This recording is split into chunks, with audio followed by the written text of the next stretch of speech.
મહેમદાવાદમાં બારે મેઘ ખાંગા અમદાવાદ મહેમદાવાદ હાઈવે પર પાણી ભરાયું। પાણી ભરાતા અનેક જગ્યા પર એક તરફનો રસ્તો બંધ, હાઈવેની એક તરફ પાણી ભરાયેલા જોવા મળ્યા। રસ્તો બંધ થતા વાહન ચાલકો હેરાન પરેશાન।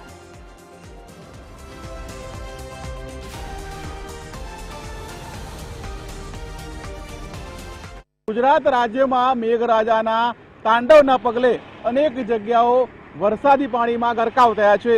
અમદાવાદ મહેમદાવાદ હાઈવે પરના દ્રશ્યો આપણે જોઈ શકીએ છીએ કે જે રીતે વરસાદી પાણીના કારણે હાઈવેનો એક તરફનો રોડ પાણીમાં ગરકાવ થઈ ગયો છે અને જે રીતે આપણે દ્રશ્ય જોઈ શકીએ છીએ કે હાઈવે પર આ પ્રકારે વરસાદી પાણી ભરાયા છે, જેના કારણે વાહન ચાલકો છે તેઓ રોંગ સાઈડમાં વાહન ચલાવવા મજબૂર બન્યા છે અને જે વાહનો પાણી ભરાયા છે તે રોડ ઉપર જઈ રહ્યા છે કે જ્યાં અત્યારે પણ વાહન ચાલકોને હાલાકી પડી રહી છે। અને વાત કરીએ તો અમદાવાદ શહેર હોય કે પછી અમદાવાદ ગ્રામ્ય વિસ્તાર કે પછી ગુજરાતના અલગ અલગ શહેરો, 2 દિવસમાં જે રીતે વરસાદી માહોલ જોવા મળ્યો છે જેના કારણે અનેક વાહન ચાલકો હોય, લોકો હોય તેમને હાલાકી પડી રહી છે અને હાઈવે પર હોય કે પછી નીચાણવાળા વિસ્તાર હોય જ્યાં પાણી ભરાવાના પગલે મુશ્કેલીઓમાં વધારો થયો છે। તેવામાં આગામી દિવસોમાં પણ અનેક શહેરોમાં ઓરેન્જ અને રેડ એલર્ટ આપવામાં આવતા લોકોની ચિંતા વધી છે। કેમેરા પર્સન તુષાર પરમાર સાથે ભાવેશ રાજપૂત,